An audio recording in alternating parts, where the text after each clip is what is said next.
The autumn of 1888 came to the Iowa prairie the way it always did in slow gold waves that turned the grassland into something that looked like wealth but wasn't.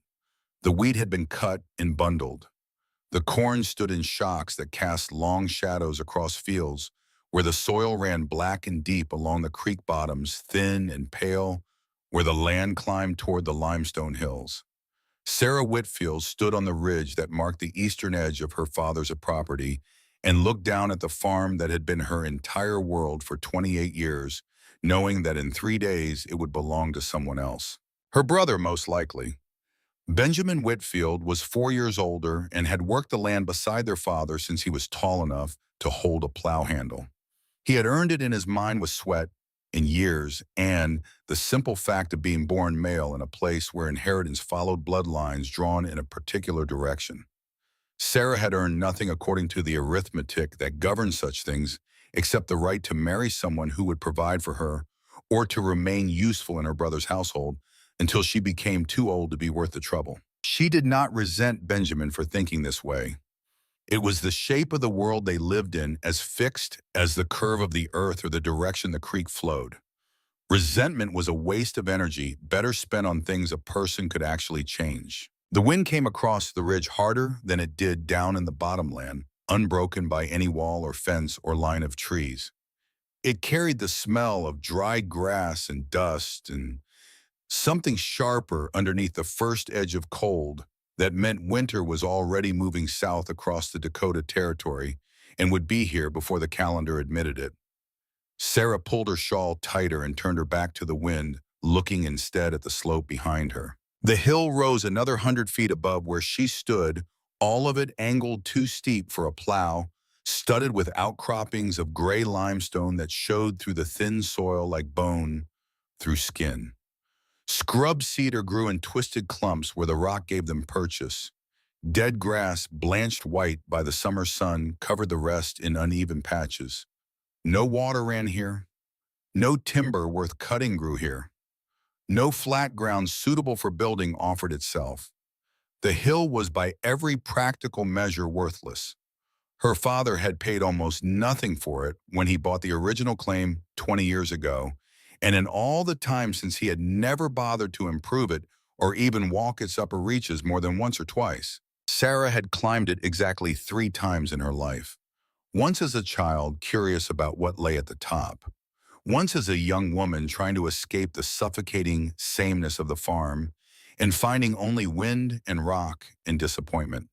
And once 6 months ago, the week after her mother died, when she needed to be somewhere her father and brother would not follow her. She had not expected to inherit any of it. Women did not inherit land in Johnson County, Iowa, not unless there were no sons and no male cousins and no possible claim by a husband living or dead. Her father had a son, a strong one, a capable one, a son who knew how to break sod and mend harness and bargain with grain buyers in town. The land would go to Benjamin. The house would go to Benjamin. The equipment and livestock and everything that made the farm a working concern would go to Benjamin. Sarah would receive some token, perhaps a small sum of money, or a few pieces of furniture, enough to demonstrate paternal affection without inconveniencing the actual heir. That was how it was supposed to work.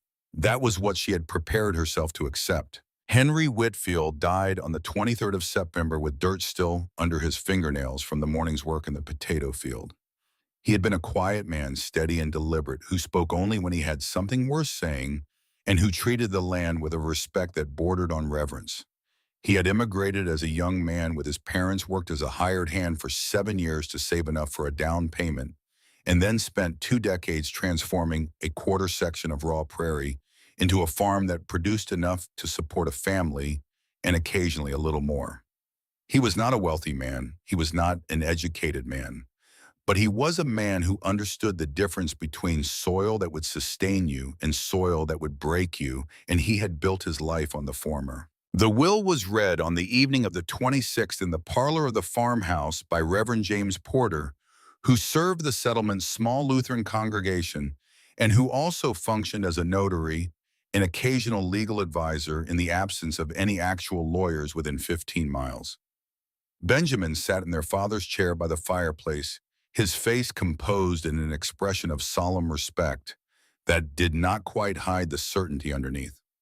Sarah sat on the bench by the window, her hands folded in her lap, already thinking about which of her mother's quilts she might ask to keep. Reverend Porter adjusted his spectacles and read in a voice that carried the faint sing-song cadence of a man more accustomed to scripture than legal documents. The will was simple, written in their father's own hand on 2 sheets of paper that still smelled faintly of the leather portfolio where he had kept his important documents. Henry Whitfield, being of sound mind and body, did hereby bequeath his earthly property to his children in the following manner. The farm, all 160 acres together, with all structures, equipment, and livestock thereon, was to be divided between his son Benjamin and his daughter Sarah, in equal portions, the specific division to be determined by Benjamin, according to his best judgment as to what would serve them both fairly. Sarah's hands went still in her lap. Benjamin's face lost its composure, color rising in his cheeks like water filling a bucket. Reverend Porter continued reading through the brief list of specific bequests: his mother's Bible to Sarah, his father's pocket watch. To Benjamin, $20 in cash to the church. But the room had already gone silent in a way that made the words seem like they were coming from very far away.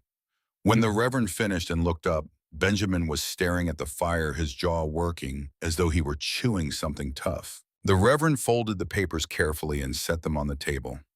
He offered his condolences again, mentioned that he would file the will with the county clerk in Iowa City, and suggested that Benjamin and Sarah take a few days to consider the division before making any decisions. Benjamin did not respond. Sarah thanked the Reverend quietly and walked him to the door. When she returned to the parlor, Benjamin was standing by the fireplace, with one hand braced against the mantel, still staring into the flames. She waited. He did not look at her. After a long moment, he spoke, his voice flat and hard. Their father had been sentimental in his old age. Illness did that to men, sometimes made them soft and foolish. He would honor the will because that was what a Christian man did, but the division would be practical, not equal, because equality was a word people used when they did not understand how the world actually worked. Sarah said nothing. There was nothing to say. She had learned from her father that words spent on people who had already made up their minds were words wasted. 3 days later, Benjamin summoned her to the kitchen table. He had drawn a map of the property on a large sheet of brown paper, the boundaries marked in heavy ink, the creek traced in blue, the buildings and fences sketched in with surprising precision. He had divided it himself.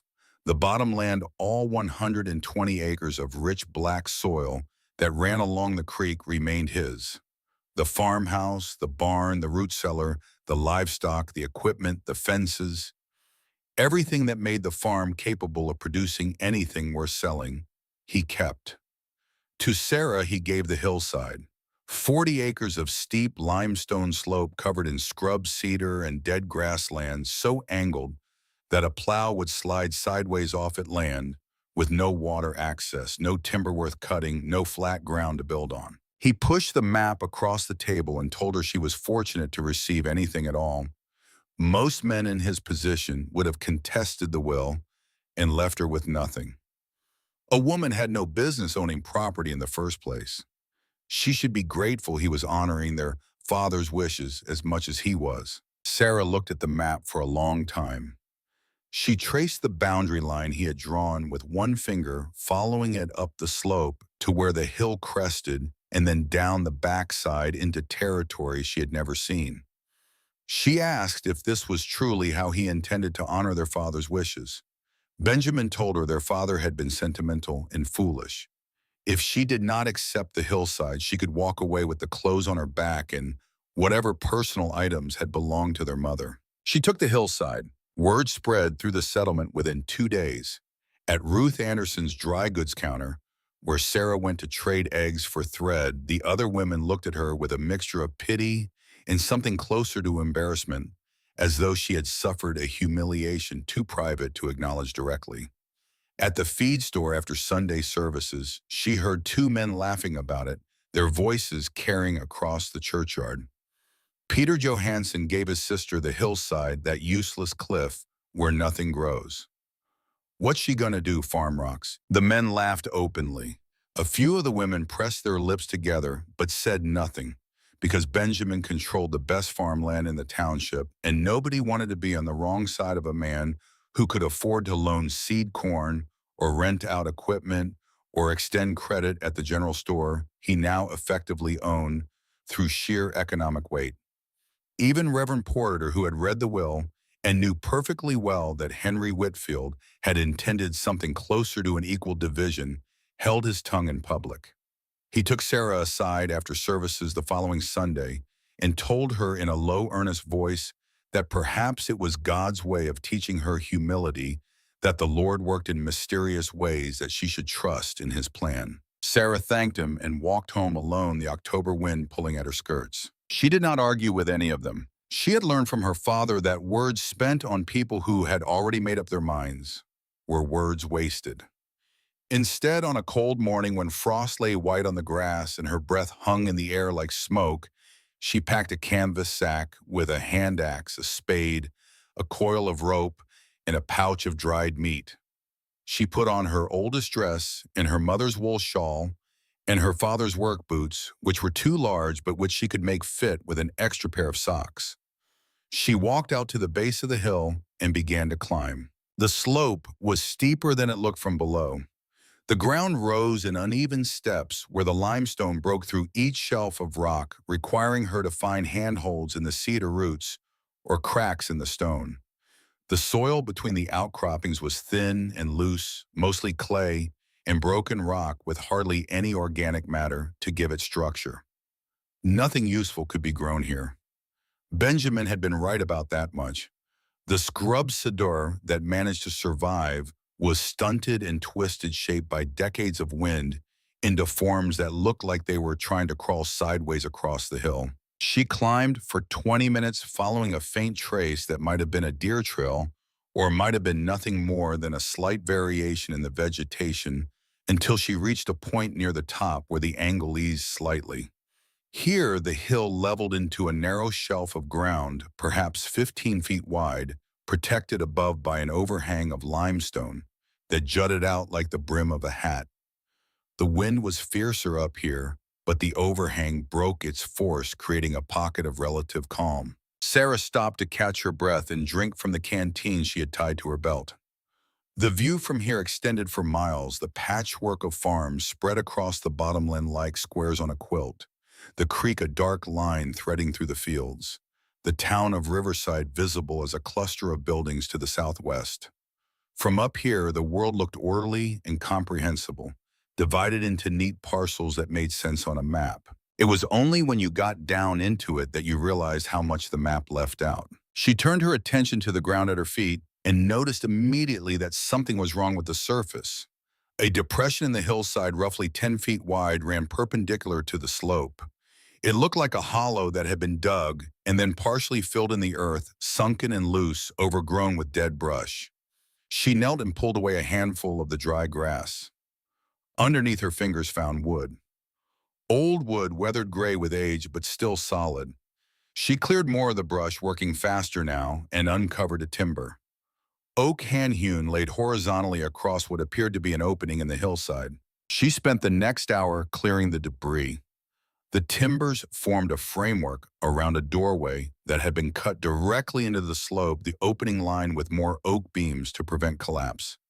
The entrance had partially caved in over the years, the lintels sagging under the weight of accumulated earth, but the structure underneath was still intact. This was not a mine.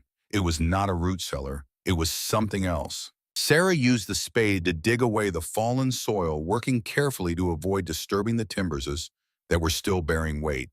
The axe she used to cut through roots that had grown into the doorframe, some of them as thick as her wrist. By mid-afternoon, with her hands blistered and her back aching, she had cleared enough of the entrance to squeeze through sideways. She had not brought a lantern, but she had matches and a stub of candle in her pocket. She lit it, cupping her hand around the flame to keep the wind from snuffing it out, and stepped inside. The structure was larger than she had expected. A single room roughly 12 feet wide and 18 feet deep, with a ceiling just high enough for her to stand upright. The walls were packed earth reinforced with slabs of limestone fitted together like crude masonry, still solid after what must have been 30 years or more.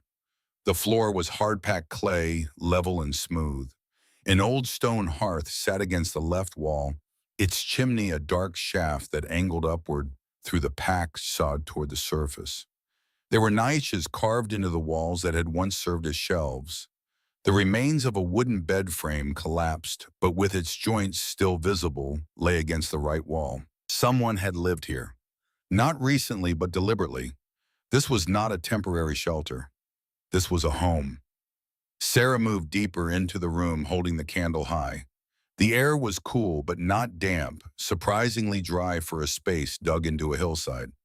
And then she heard it, a sound like breathing, soft and constant, coming from the back of the room.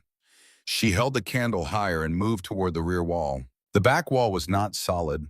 A section of the limestone had been left open, whether by design or because it had cracked naturally, she could not tell, and through this gap, water moved. She reached her hand through and felt it a trickle that was warmer than the air around it. Not hot, but noticeably warm, perhaps 50 or 60 degrees, heated by something deep in the earth below. She knelt and looked more closely. The water rose through a crack in the bedrock and pooled in a natural basin about 3 feet wide before trickling away through a channel in the floor. The channel had been lined with flat stones carefully fitted to direct the flow out through the base of the hill. Someone had spent considerable time and effort engineering this, turning a natural spring into a functional water source. Fresh water, warm water, flowing year-round inside a shelter that was protected from wind and weather, dug into the hillside itself so that the earth provided insulation. Sarah stood in the darkness with a candle flickering and the spring murmuring behind her, and she understood what she had been given. She told no one. Not Benjamin, who would have claimed it for himself or destroyed it out of spite. Not Reverend Porter, who would have seen it as an opportunity to lecture her about Christian charity. Not even Ruth Anderson, who was the closest thing Sarah had to a friend, but who could not keep a secret to save her life. Instead, she went to see Gunhild Morrison. Gunhild was the eldest woman in the settlement, a widow who had come west in the 1850s with her husband and outlived him by 30 years. She lived alone in a small house at the edge of town, too old now to work, but still sharp enough to remember things that others had forgotten. Sarah found her sitting on her porch in the afternoon sun, a quilt across her lap, shelling walnuts into a wooden bowl. Sarah asked if Gunhild remembered the people who had lived on the hillside before her father bought the land. Gunhild's hands paused over the walnuts. Her eyes, clouded with age but still bright, studied Sarah's face for a long moment. Then she nodded slowly. Yes, there had been a family, a couple young newly married who had come out in the early days when the territory was still being surveyed. They had no money for good land, so they bought the hillside because it was cheap. People thought they were foolish. The man Gunhild could not remember his name anymore, but the woman had been called something like Margaret, or Martha had dug a house into the slope with his own hands. They lived there for nearly 10 years. They spoke of warm water in the hill, but no one believed them. People said they were strange, that the place was cursed, that anyone who would live in a hole in the ground like an animal was not right in the head. And then the man died. In a blizzard, Gunhild thought, or perhaps just from the cold. The details had blurred over the years. The woman stayed through one more winter and then left, walked away from the hillside and never came back. After that, people avoided the place, said it was haunted. That was why Henry Whitfield had gotten the land so cheap when he bought his claim. Sarah thanked her and walked home as the sun set behind the western hills, painting the sky in shades of orange and red that would have been beautiful if she had been in the mood to notice. She began work the next morning. October was sliding toward November, and November in Iowa meant cold that could kill you if you were not prepared. She had perhaps 4 weeks, maybe 5, if the weather held, to make the hillside house livable. After that, the ground would freeze and the work would become impossible. She started with the entrance. The timbers that framed the doorway were still sound, but the lintel had sagged under years of accumulated weight. She cut fresh cedar poles from the scrub growth on the hillside, trimmed them to length with the axe, and used them to shore up the frame, driving them into the ground on either side of the opening. and bracing them against the existing beams. It took her 2 full days to get the structure stable enough that she was confident it would not collapse if more earth shifted. Next, she needed a door. The original had rotted away long ago, leaving the entrance open to weather and animals. She walked down to the Anderson store and found Ruth behind the counter sorting buttons into jars. Sarah asked if Ruth had any planks she could spare, good thick wood suitable for a door. Ruth looked at her with curiosity but did not press for details. Sarah offered 2 of her mother's woolen blankets, the heavy ones that were too warm for anything but the deepest winter. Ruth accepted and helped her carry 6 planks out to the wagon Sarah had borrowed from a neighbor in exchange for a day's work mending fence. She built the door on the ground outside the Hillside house, fitting the planks together with cross pieces and securing them with nails she had salvaged from an old shed on the property. The work was slow and awkward, her hands unused to carpentry, but she had watched her father build enough things over the years to understand the basic principles. When she finished, she lifted the door into place and hung it on iron hinges that Ruth had thrown in as part of the trade. It fit snugly, the planks thick enough to block wind, and the frame solid enough to keep it closed against the weather. Inside, she turned her attention to the hearth. The stone structure was intact, but the chimney channel that rose through the packed sod above had partially collapsed, blocked with debris and roots. She cleared it carefully, reaching up into the dark shaft with her hands to pull out handfuls of rotted vegetation and clay. When she had cleared it as far as she could reach, she built a small fire in the hearth and watched to see if the smoke would draw. It did, rising through the channel and dispersing so gradually through the sod that from outside you could not tell where it emerged. The spring required less work. The basin was already there, carved into the limestone by whoever had built this place.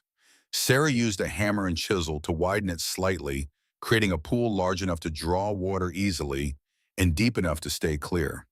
She tested the outflow channel and found it still functional, the water trickling away through the stone-lined path and disappearing into the hillside below. She lined the floor with flat stones carried up from the creek bed, each one selected for size and smoothness.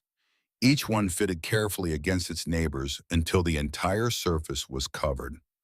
The work took 4 days and left her back aching so badly she could barely stand upright.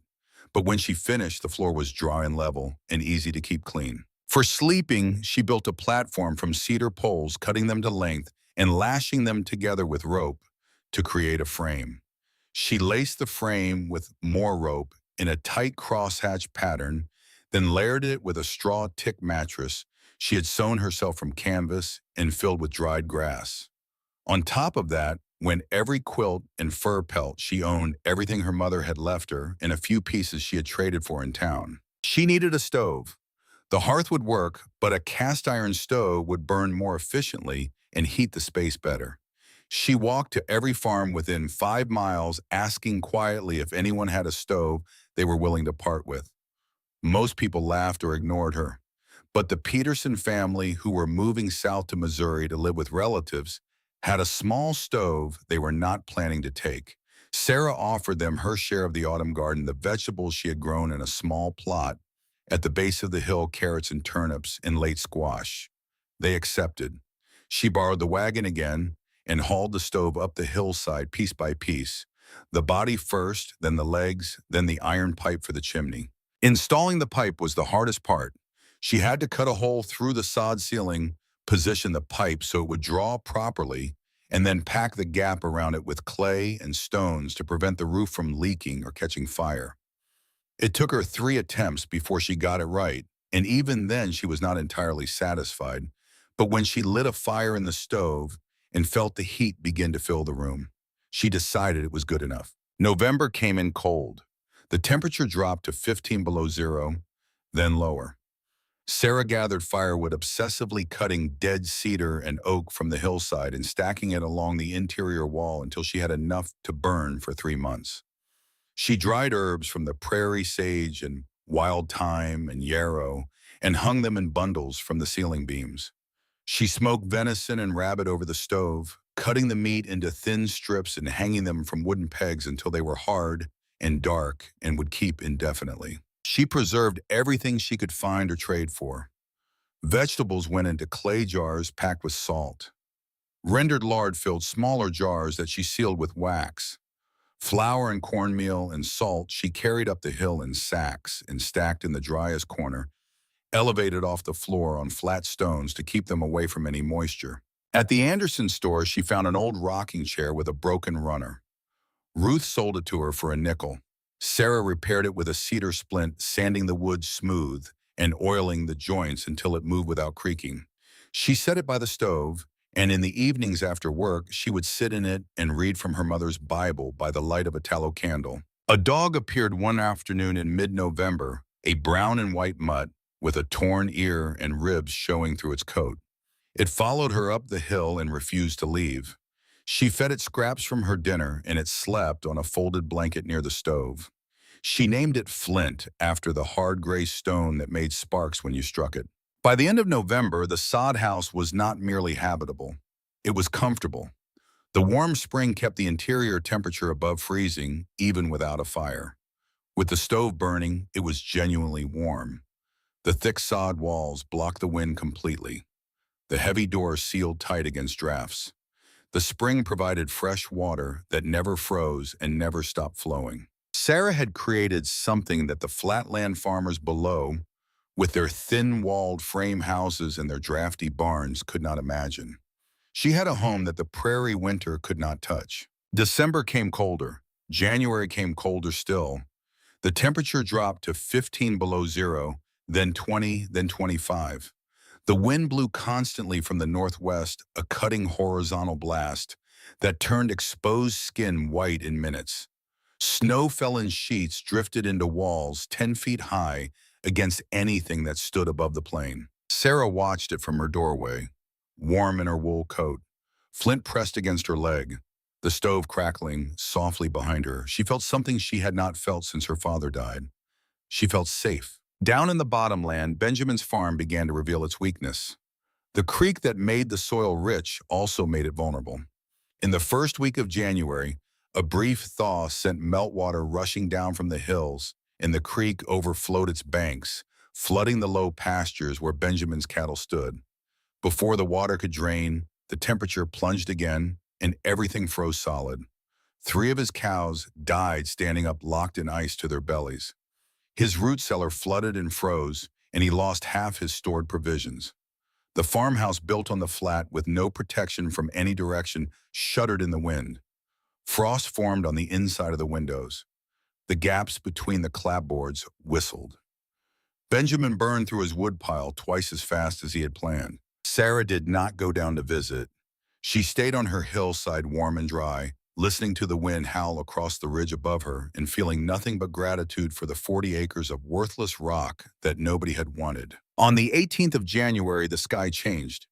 The gray that had hung over the prairie for weeks turned white, then paler, then into something that it was not quite a color at all, just an absence of definition, as though someone had erased the line between earth and the sky. The wind stopped completely. The air went still. Flint paced the room, whining softly, refusing to go outside even when Sarah opened the door. She checked her supplies one last time. Firewood stacked to the ceiling along the north wall. Smoked meat hanging from every available peg. Jars of preserved vegetables lined up on the stone shelves. Sacks of flour and cornmeal secure in the dry corner. The spring bubbling quietly in its basin, the water a constant 55 degrees no matter what happened outside. She was ready. The blizzard arrived on the morning of the 19th, not as a storm, but as an erasure. The world dissolving into white, and then into nothing. The wind returning, not in gusts, but as a constant wall of force that made it impossible to think of it as weather, and easier to think of it as something alive and angry. Sarah stood at her door for 30 seconds, just long enough to feel the temperature, and then she shut it and barred it and did not open it again for 3 days. Inside the hillside, Sarah sat in her rocking chair with Flint curled at her feet and listened to the storm rage above her like something that had learned to hate. The sound came through the earth itself, a deep bass roar that vibrated in her chest and made the candle flame shiver, even though no draft touched it. Outside, the world had become a white void where nothing lived and nothing moved except the wind, But in here, the temperature held steady, just above 50 degrees. The spring bubbled in its limestone basin, and the stove burned with a small, bright fire that required only 2 pieces of wood every 3 hours. She read by lamplight from her mother's Bible, the pages soft with age and handling. She ate smoked venison and cornbread baked on the stovetop in a small iron skillet. She drank warm water dipped straight from the spring, the taste clean and faintly mineral. The storm could not reach her. The cold could not find her. She was inside the hill, part of the land itself, and the land held. On the second day, the roar grew louder, the wind finding some new frequency that made the sod walls hum. Flint whined and pressed closer to her legs. Sarah set down the Bible and walked to the door, pressing her palm flat against the thick planks.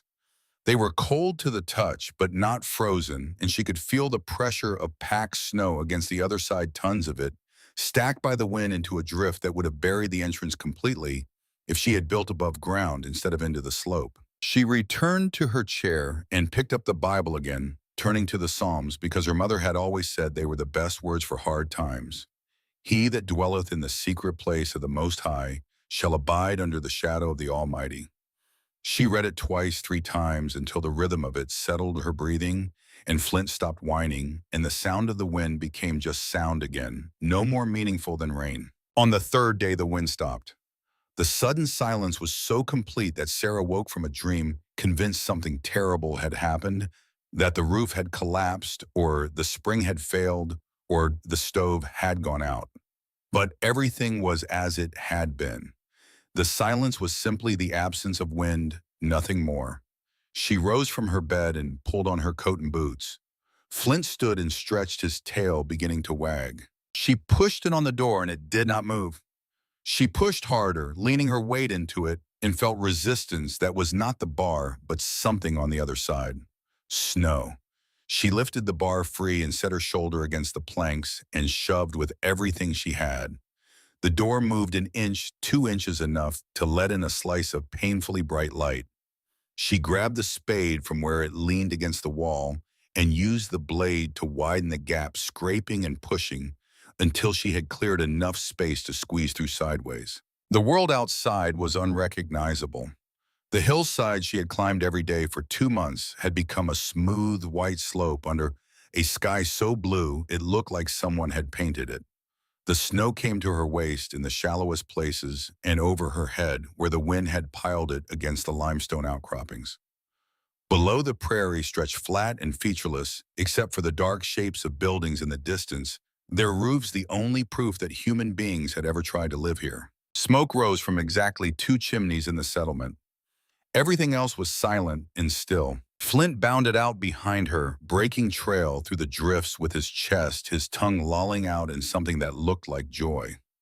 Sarah followed more slowly, testing each step before committing her weight, working her way down the slope, using the cedar trees as landmarks.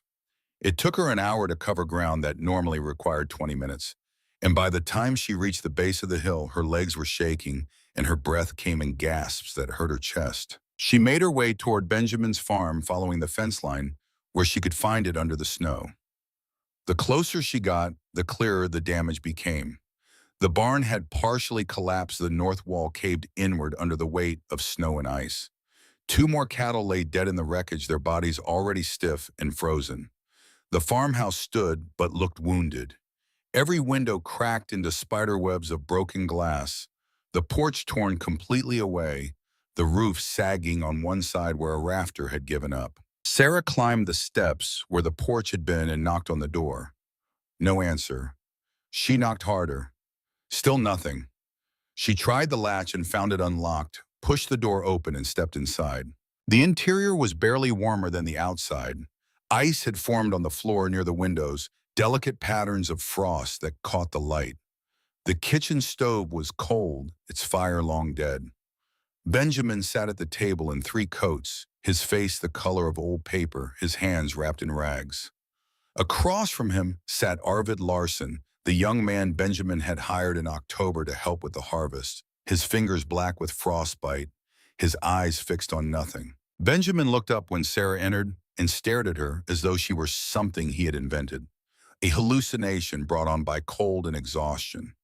She stood in the doorway, her coat dusted with snow, her face flushed from the walk, and watched him try to make sense of her existence. She did not wait for him to speak. There was room and there was warmth, and they needed to come now before the next front moved in. The words came out flat and practical, as though she were discussing the weather or the price of grain, nothing more significant than that. Benjamin started to refuse. She could see it in the way his jaw tightened and his back straightened, the pride rising up even though he was sitting in a frozen house with dead cattle outside and frostbite setting into his hired man's hands. But Arvid stood up from the table, his voice quiet and steady. He would go wherever there was warmth. He did not care where it was or whose it was. He just wanted to stop being cold. Benjamin looked at his wrecked kitchen, at his broken windows, at his hired man's blackened fingers. He nodded once without meeting Sarah's eyes. They came. Benjamin and Arvid first carrying what they could in canvas sacks, stumbling through the drifts while Sarah broke trail ahead of them. The climb up the hillside took 2 hours, both men stopping every few minutes to rest their breath, coming in ragged gasps. When they finally reached the door and Sarah pushed it open and they felt the warm air spilling out, Arvid actually laughed, a short, startled sound that turned into something like a sob. Inside, Benjamin stood very still, taking in the stone floor, in the glowing stove, in the spring bubbling in its basin, and the shelves lined with jars and the bundles of herbs hanging from the ceiling. He said nothing. He walked to the farthest corner from the spring, set down his sack, and sat with his back against the wall, staring at the floor. Over the next 2 days, others arrived.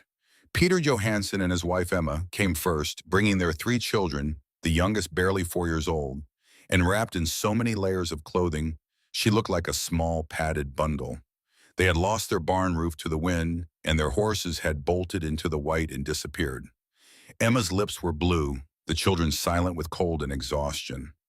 Sarah settled them near the stove and gave them warm water to drink and cornbread to eat, and did not ask them to explain themselves. Ruth Anderson came next, her face raw from windburn, her hands shaking so badly she could not undo the buttons on her coat. Her store had been buried under a drift that came through the window and filled the front room chest deep. She had run out of firewood 3 days ago and had been burning furniture to stay alive. Reverend Porter arrived in the afternoon leaning on a stick he had fashioned into a crude crutch, his left ankle swollen to twice its normal size. He had tried to keep the church open as a shelter, but the stovepipe had cracked in the cold and filled the building with smoke. He had fallen on the ice while trying to fix it. Last came Gunhild Orson, carried up the hillside on a board by 2 young men from the Peterson farm, her legs too weak to make the climb. She was wrapped in quilts and blankets, her face so pale it was almost translucent, but her eyes were clear and sharp. And when she saw Sarah standing in the doorway, she smiled and said she had told them the hill knew how to keep warm. She had told them 40 years ago, but nobody ever listened. 11 people and 1 dog packed into a room dug into a hillside that no one had wanted. The spring flowed, the stove burned. Sarah served smoked meat and cornbread and warm water, and did not ask anyone to explain why they had laughed at her, or why they had said nothing when Benjamin cheated her, or why they had let Reverend Porter tell her it was God's plan for her to be humbled. She did not need them to explain. They sat in her home in her warmth, breathing her air, eating her food, and every breath they took was an acknowledgement that the woman they had dismissed had built the only thing on the Iowa prairie that the winter could not break. The space was crowded but manageable. Sarah had them arrange themselves along the walls, the families grouped together, the single men near the door where it was coldest. She spread blankets and furs on the floor for bedding, stacking them 2 and 3 deep to provide cushioning against the stone. The children adapted fastest, their fear dissolving once they were warm and fed, turning into a kind of restless energy that their parents tried and failed to contain. Benjamin remained in his corner, eating the food Sarah provided, warming himself by the fire she maintained, saying nothing to anyone. On the second evening, when the others had settled into sleep or quiet conversation, he rose and came to where Sarah sat by the stove, working oil into the leather hinges of the door to keep them supple. He stood there for a long time, looking down at her hands as they moved across the leather. Then the words came out low and rough like something he was pulling up from a deep place. Their father would have been proud of her. He was sorry. He had been wrong. Sarah looked up at her brother, at the man who had taken everything and given her rocks, at the man who now stood in the shelter she had built on the rocks he had thrown away. The land had never been worthless, she told him, her voice calm and even. Their father had known what was in this hill. The will had not been sentimental foolishness. It had been the most practical thing Henry Whitfield had ever done, because he had given his daughter the one piece of ground that could not be taken from her by weather or by pride. Benjamin nodded slowly and returned to his corner. Sarah went back to her work, her hands moving steadily across the leather, the oil darkening it to a rich brown. Around her people slept or whispered or simply sat in the warmth, and outside the wind began to pick up again, pushing fresh snow across the frozen prairie. But inside the hill, the air was still and warm, and the lamplight held steady. The days developed a rhythm. Sarah woke first each morning, added wood to the stove, checked the water level in the spring basin, and began preparing the morning meal. The others rose gradually, the children first, then the women, finally the men. Breakfast was cornmeal mush cooked in a large pot over the stove, sweetened with a little molasses. When Sarah could spare it, served in wooden bowls that people passed around and rinsed in water from the spring. After breakfast, everyone had tasks. The men took turns hauling snow inside to melt for washing water, since the spring provided only enough for drinking and cooking. The women helped Sarah prepare meals and mend clothing and keep the children occupied.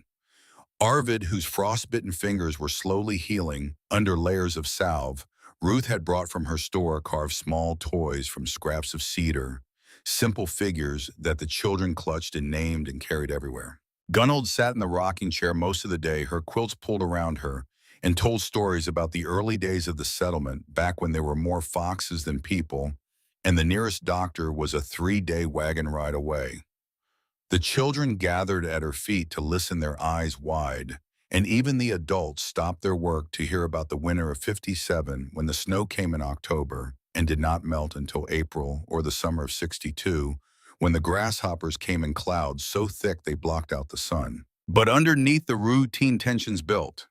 11 people in a space meant for one created friction that no amount of goodwill could entirely smooth away. Peter Johansson snored like a saw, cutting lumber, keeping half the room awake. His youngest child cried at night, a thin, persistent wailing that set everyone's nerves on edge.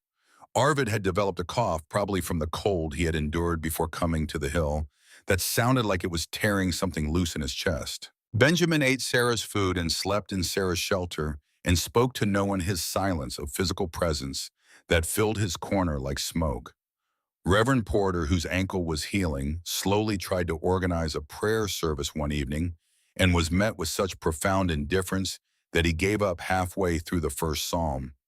Ruth snapped at Emma Johansson over something trivial, a misplaced bowl or a child who bumped into her, and Emma snapped back, and for 10 minutes the room filled with angry whispers until Sarah asked them both to please stop because the noise was upsetting the children. On the 5th day, the food supply became a visible concern.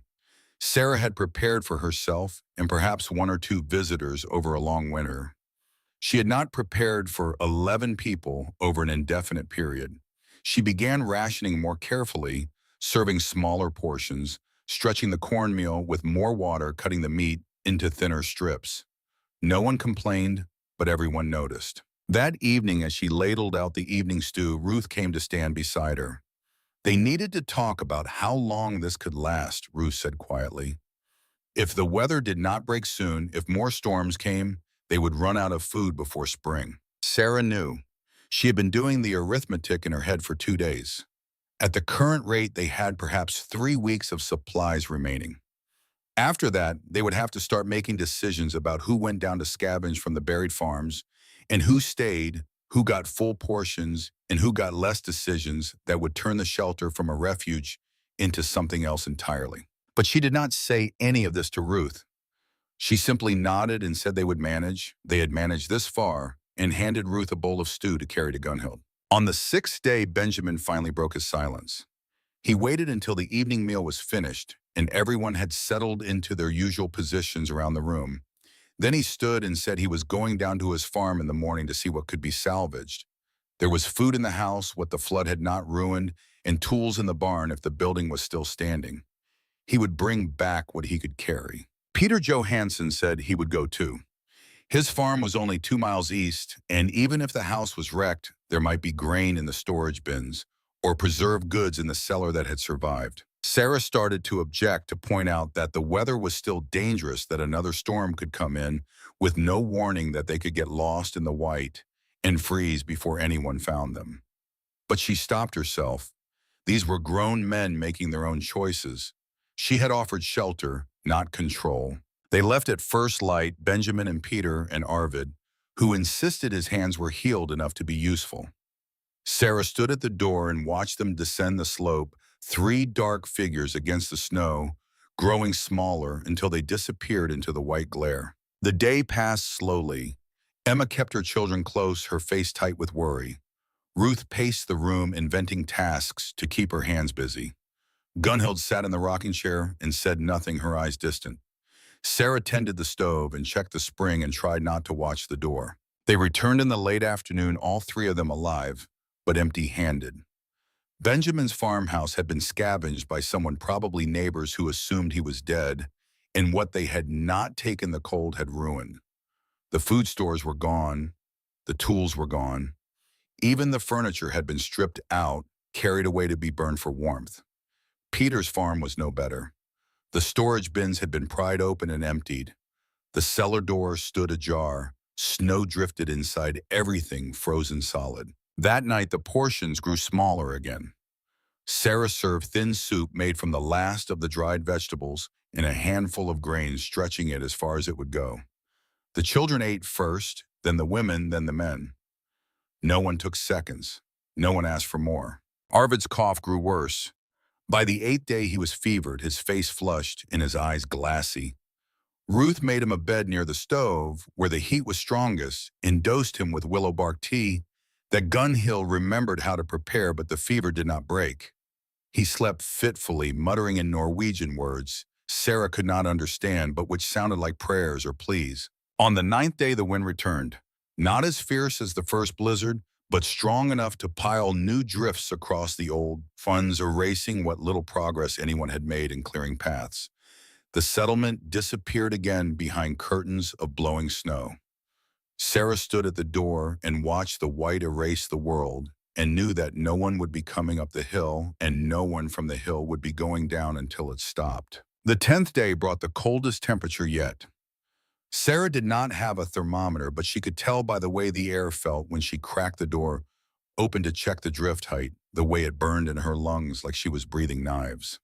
She sealed the door shut again and added extra wood to the stove, pulling from the supply she had been trying to conserve. That night, Gunhild asked Sarah to help her to the back of the room, to the place where the spring bubbled out of the limestone. The old woman knelt with difficulty, Sarah supporting her weight, and dipped her hands into the water. She held them there for a long moment, her eyes closed, and then she spoke, her voice soft enough that only Sarah could hear. The hill was old, Gunhild said. Older than the settlement, older than the territory, older than the country itself. The people who had lived here before the white settlers had known about places like this, springs that stayed warm through winter, caves that held heat when everything else froze. They had built their lives around them.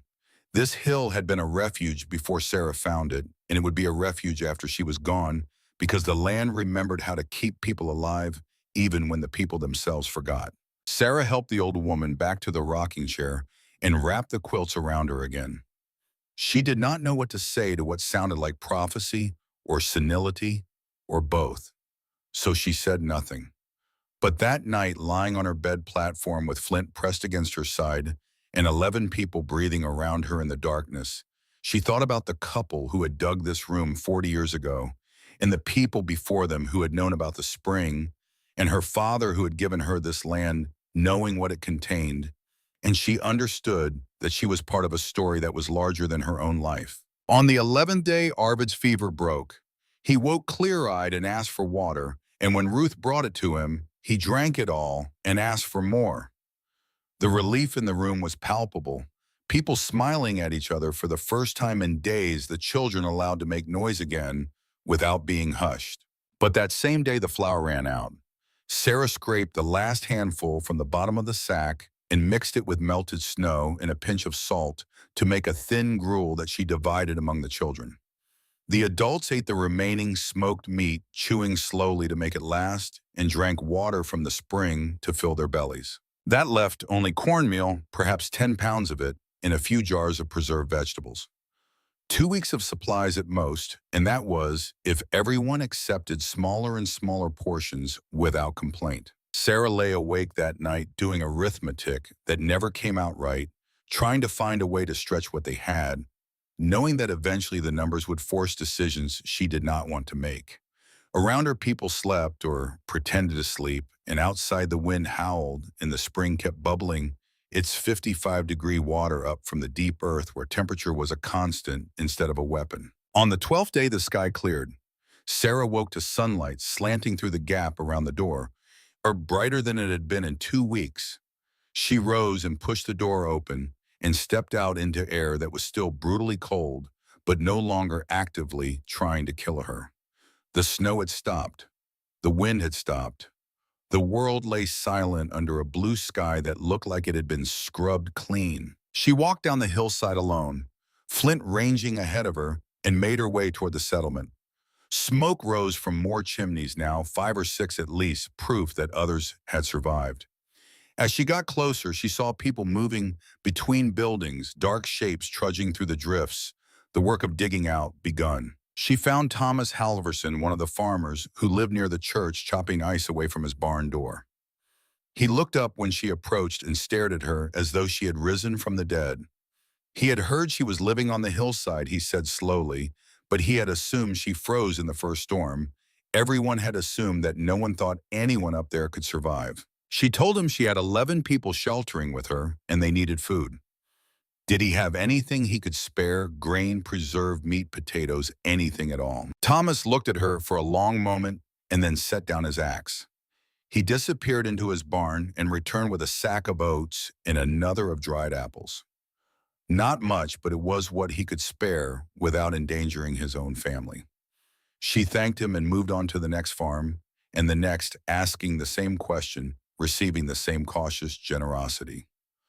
A few pounds, here, a jar there, people giving what they could, because that was what you did when someone asked, even if that someone was a woman they had mocked 3 months ago. By the time she returned to the hillside, she was carrying enough food to extend their supplies another week, maybe 10 days.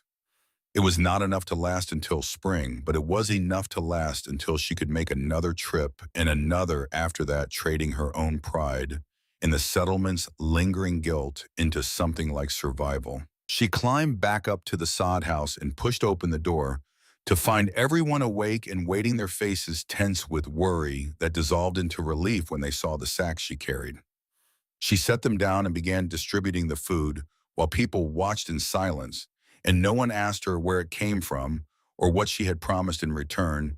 They just accepted it the way they had accepted everything else she had given them, as though it were her purpose to provide and their purpose to receive. That night, with fuller bellies and the weather finally broken, people began to talk about leaving. Peter mentioned that his house might be salvageable if he could get the stove working again. Ruth wondered aloud if the store could be dug out and reopened. Even Reverend Porter, whose ankle was still weak, said he should probably check on the church, make sure the building was still sound. Only Benjamin said nothing. He sat in his corner eating the food Sarah had scavenged and watching her move around the room tending to other people's needs, and his silence was different now, less like anger and more like something breaking apart inside him that he did not have words for. On the 13th day, the first family left. Peter and Emma Johansson bundled up their children and their few belongings and thanked Sarah with a formality that felt rehearsed, as though they had practiced what to say. They would not forget this, Peter said stiffly. They owed her their lives. If she ever needed anything, anything at all, she had only to ask. Sarah nodded and watched them descend the slope, the children turning back to wave until their mother hurried them along. She closed the door and returned to the stove, and began preparing the midday meal for the 9 people who remained. Over the next 3 days, others departed. Ruth first anxious to see what could be saved from her store, then Reverend Porter leaning on his stick but able to walk, then the 2 young men who had carried Gunhild up returning to the Peterson farm to help dig out the livestock. By the 16th day, only 4 people remained in the Hillside house: Sarah and Benjamin and Arvid and Gunhild, who was too weak to make the climb down even with help. The space felt enormous, suddenly echoing and empty after the crowded days. Sarah found herself missing the noise of the children, the conversations between the women, even Peter Johansson's snoring. Benjamin still had not left. He helped Sarah with the daily tasks, now hauling snow for melting chopping wood, checking the spring.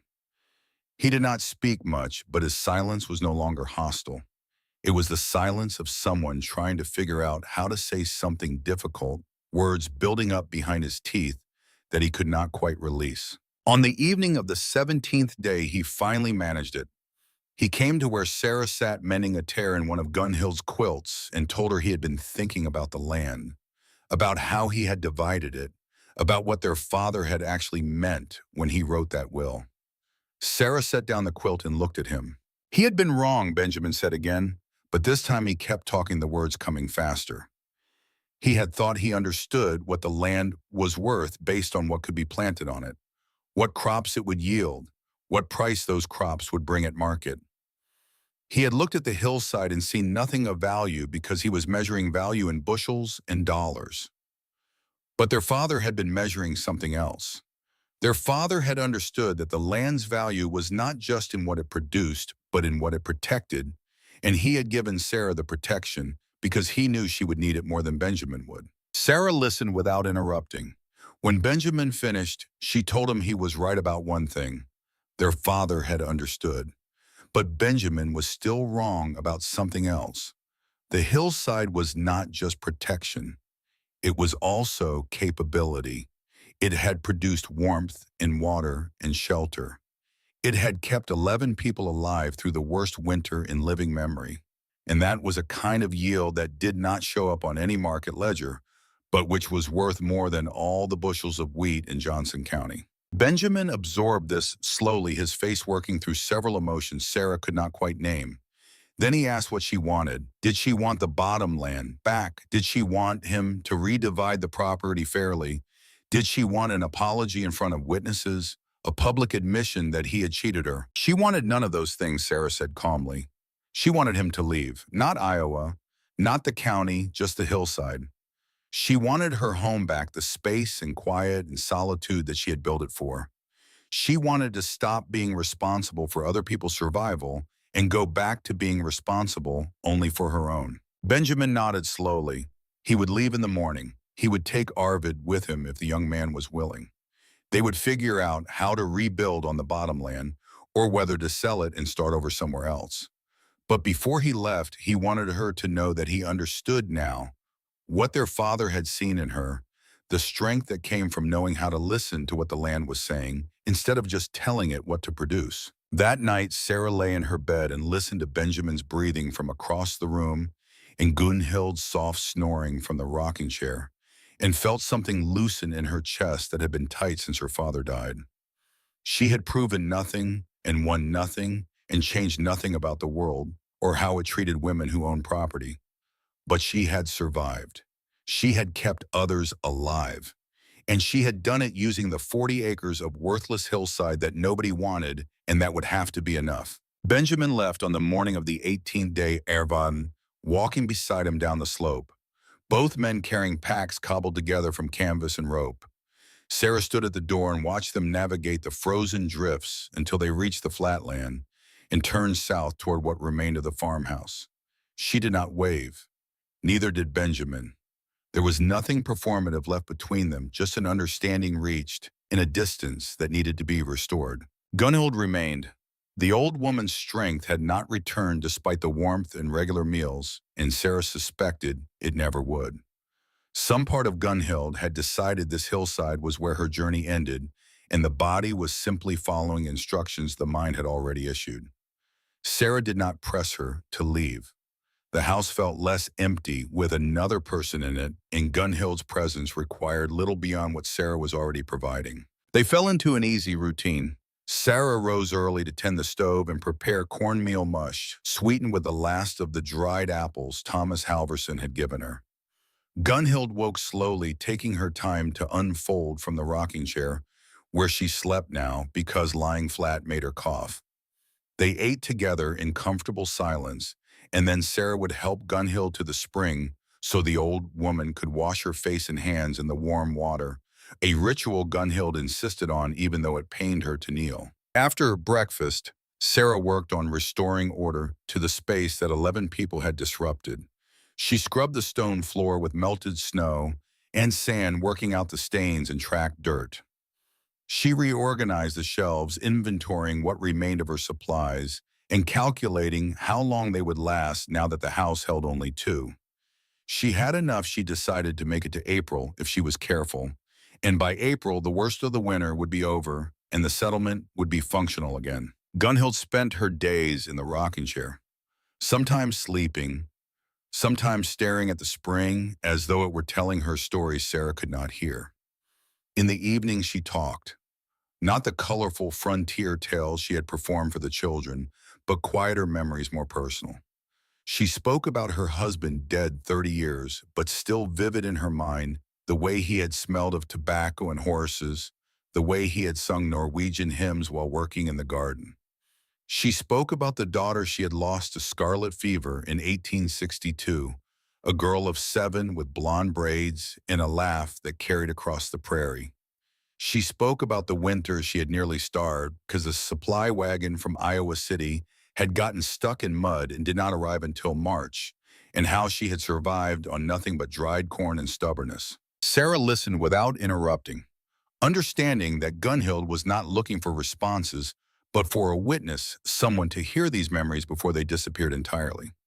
It was a kind of inheritance, Sarah realized, this transfer of story from one woman to another, a way of ensuring that the shape of a life did not vanish completely when the body gave out.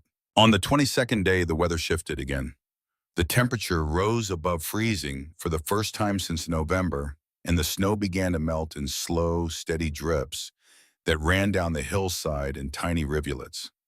Sarah opened the door and felt air that did not burn her lungs, saw sky that was gray instead of white, heard water moving under the ice. It was not spring, not yet, but it was the promise of spring, and that was enough to make her chest feel lighter. She walked down to the settlement that afternoon to see what had changed. The answer was everything and nothing. The buildings stood where they had always stood, but many of them looked damaged in ways that would take months to repair. Roofs sagged, walls leaned, windows gaped empty where the glass had shattered and not been replaced. People moved between structures with purpose, but without the easy confidence that had characterized the settlement before the winter came. They moved like survivors, careful and cautious, aware of how close they had come to not surviving at all. At the Anderson store, Sarah found Ruth behind the counter, sorting through inventory that had been ruined by the cold. Half the canned goods had frozen and burst. The fabric bolts were water-stained and mildewed. The barrels of flour and sugar had been contaminated by snow that had blown through the broken window. Ruth looked up when Sarah entered and managed a smile that did not quite reach her eyes. Business was terrible, Ruth admitted. No one had money to buy anything, and she did not have much worth buying anyway. She was thinking about closing the store, moving to Iowa City where her sister lived, starting over somewhere that did not smell like failure and frozen vegetables. Sarah asked what Ruth wanted for the remaining inventory, the things that were still good. Ruth laughed a sharp, bitter sound. Whatever Sarah could trade, she supposed. Ruth did not need money that no one had. Sarah spent an hour going through the store selecting items that would be useful on the hillside. A length of oilcloth for waterproofing, a sack of salt, 3 jars of honey that had somehow survived unbroken, a small mirror with a crack across one corner. Ruth accepted a pair of her mother's silver candlesticks in trade, the only valuable thing Sarah owned aside from the hillside itself, and threw in a box of matches as a gift. As Sarah was leaving, Ruth caught her arm. She wanted to say something, wanted Sarah to know that she understood what had happened, what it meant that Sarah had saved them all while they had laughed at her. The words came out awkward and stilted, an apology that could not quite articulate what it was apologizing for. Sarah told her there was nothing to forgive, which was not exactly true, but was true enough for the purposes of friendship. They parted with an embrace that lasted longer than either of them expected. On her way back through the settlement, Sarah passed the church. Reverend Porter stood outside with a ladder examining the damaged stovepipe that jutted from the roof at an angle that was clearly wrong. He saw Sarah and climbed down carefully, favoring his injured ankle. He had been thinking about her, he said, about the hillside and the people she had sheltered, and the way God worked through unexpected vessels. He wanted to apologize for what he had said back in October about humility and God's plan, because it was clear now that God's plan had been exactly the opposite of what he had imagined. Sarah accepted, though, with a nod, but did not linger. The Reverend's need for absolution was not her responsibility, and she had no interest in becoming a symbol of divine justice or frontier resilience, or whatever narrative people were constructing to make sense of what had happened. She had survived because she paid attention and worked hard and got lucky with a warm spring. Nothing more mystical than that. She returned to the hillside as the sun set behind the western ridge, painting the snow in shades of orange and pink. Gunhild was awake when Sarah entered, sitting in the rocking chair with a quilt across her lap, staring at the spring. The old woman did not look up, but she spoke, her voice soft and dreamy. She had been thinking about the people who lived here before the ones who dug this room and found the spring and survived however many winters in this space. She wondered if they had been happy, if happiness was even possible in a place this hard, or if survival was all anyone could reasonably expect. Sarah set down her pack and began unpacking the items she had traded for. She did not know about happiness, she said, but she knew about satisfaction, the feeling that came from building something that worked, from solving a problem that needed solving. That was enough for her. Maybe it had been enough for them too. Gunhild nodded slowly, as though Sarah had confirmed something she suspected. Then she asked Sarah to come closer. There was something she needed to say while she still had the strength to say it. Sarah knelt beside the rocking chair. Gunhild reached out and took Sarah's hand, her grip surprisingly strong for someone so frail. The old woman told her that she was dying. They both knew it, even if they had not said it aloud, and that was fine. She had lived a long time, and she was ready. But before she died, she wanted Sarah to know that what she had done this winter mattered. Not just the survival, though that mattered too, but the way she had done it, quietly, without fuss, without demanding recognition or gratitude. She had shown people that strength did not require loudness, that capability did not require approval. And for the young women watching, and there were always young women watching, even when you did not see them, that example would echo forward in ways Sarah could not predict. Sarah felt something tighten in her throat. She told Gunhild she had just done what needed doing, nothing more complicated than that. Gunhild squeezed her hand. That was the point exactly. What needed doing was always more complicated than anyone admitted, and the fact that Sarah made it look simple was itself a kind of gift. That night, Sarah lay in her bed platform and listened to Gunhild's labored breathing from across the room, and thought about legacy, about what got remembered and what got forgotten, about whether it mattered if anyone knew your name 100 years after you died.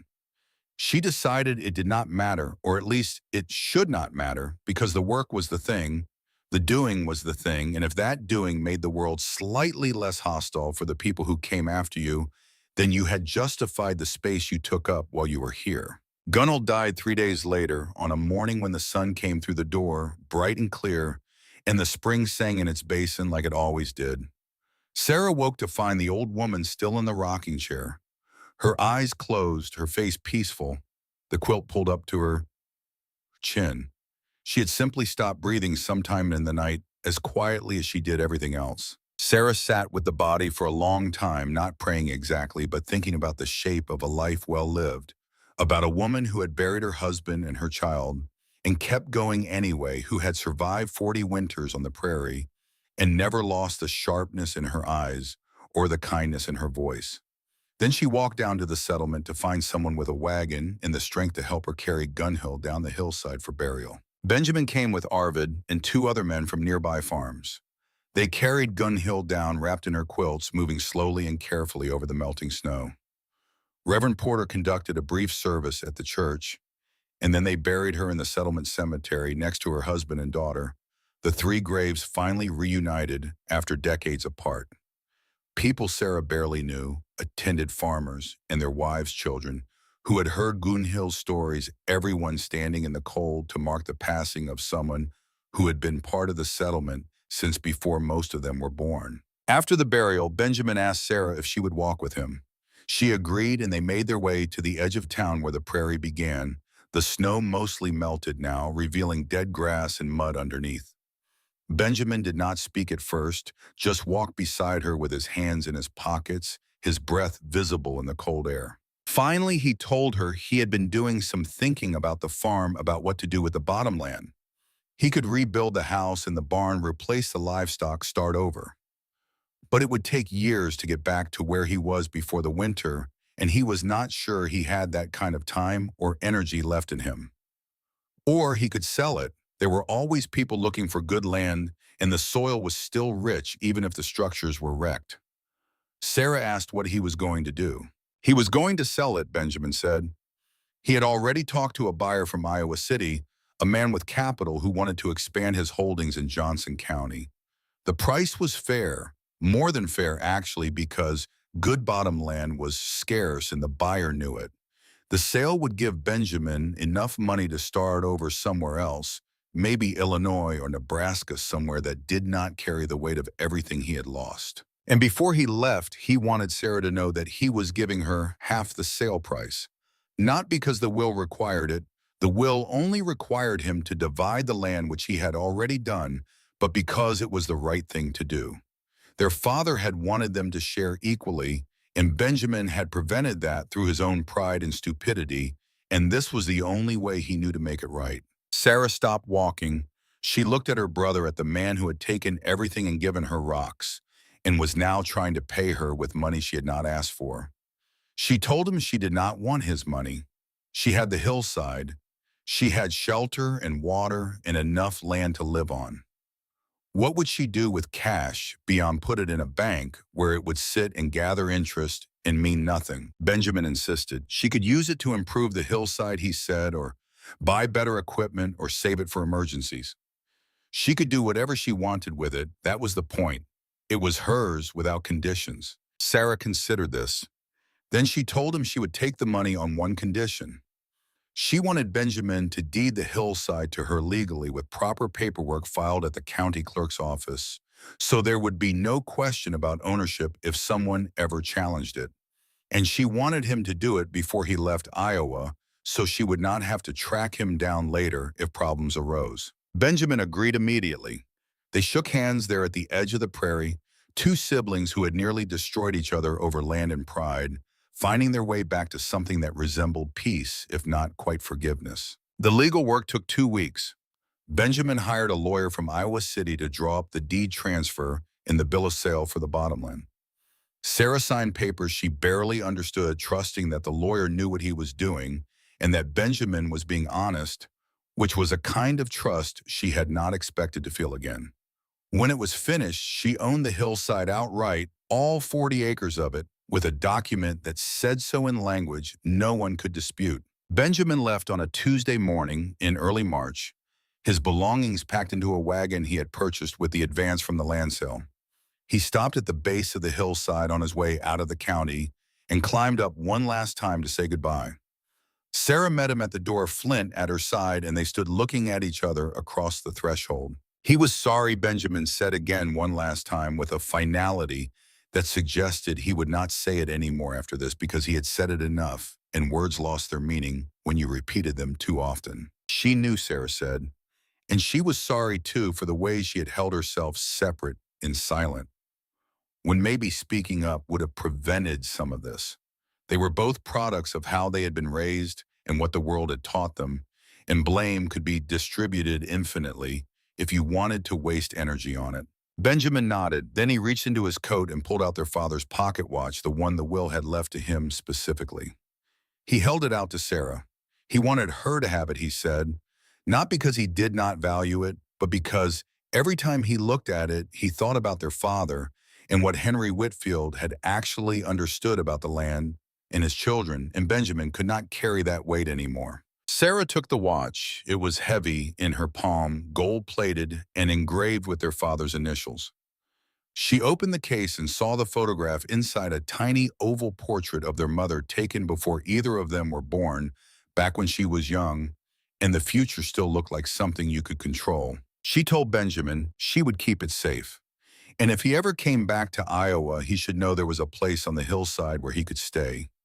No questions asked, no apologies required. Benjamin's eyes reddened slightly, but he did not cry. He just nodded and turned and walked back down the slope to his wagon, and Sarah stood at the door watching until he was out of sight, the watch still warm in her hand. Spring came slowly the way it always did in Iowa, the snow melting and refreezing and melting again, until the ground finally gave up and admitted the season had changed.